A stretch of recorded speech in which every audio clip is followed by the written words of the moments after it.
Hi, my name is Brian King. I am an independent Stampin' Up! Demonstrator, and welcome to StampWithBrian.com.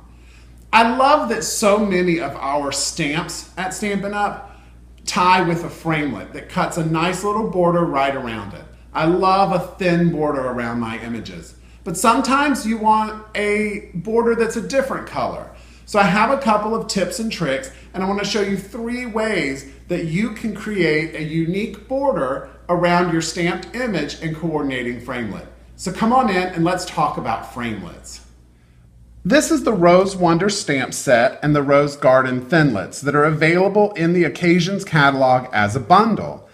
This frame, which is shown at about 60% here and actually looks like that, pairs perfectly with this framelit from the Rose Garden Thinlits. And this framelit is actually the only one of this collection that is a frame because it creates a frame around an image, whereas these actually are creating a wonderful image. But paired with this stamp, you can create a perfect frame for almost any sentiment. And here's what it looks like when I've stamped it in archival black and then cropped it with the framelit using my Big Shot. And almost any of these sentiments will fit perfectly inside this frame.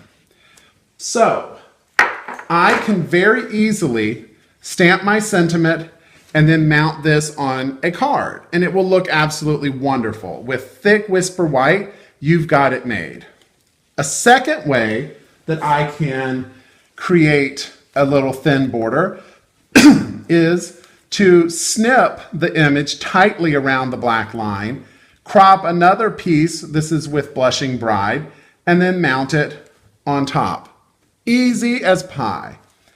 The third way that I want to share with you is the one I was the most excited about.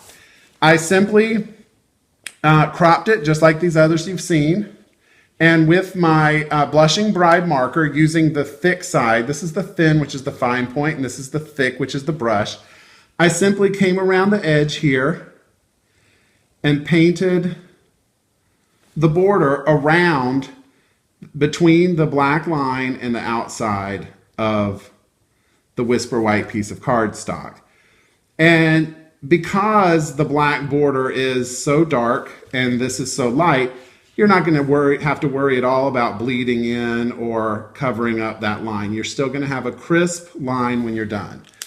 So now I can perfectly mount this on white cardstock with a white base and have a sweet little pink border around it without having to snip at all.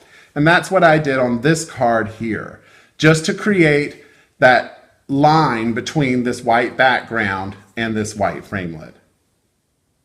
I hope you like those tips and tricks for creating a thin border around a framelit. Now it's wonderful when the framelit has layered framelits that go with it, but when you have a single framelit, there are 3 ways that you can create an awesome border that matches. The first is to stamp your image, crop it out, and have a nice thin white border around it. The second is to snip it, add a cropped piece here, and layer them together perfectly. The third is simply to color the border in perfectly easy. I hope you like those tips and tricks. Please come visit me at StampWithBrian.com to see what fun we're having over there or to purchase any of the products that you've seen today. Thanks for stopping by.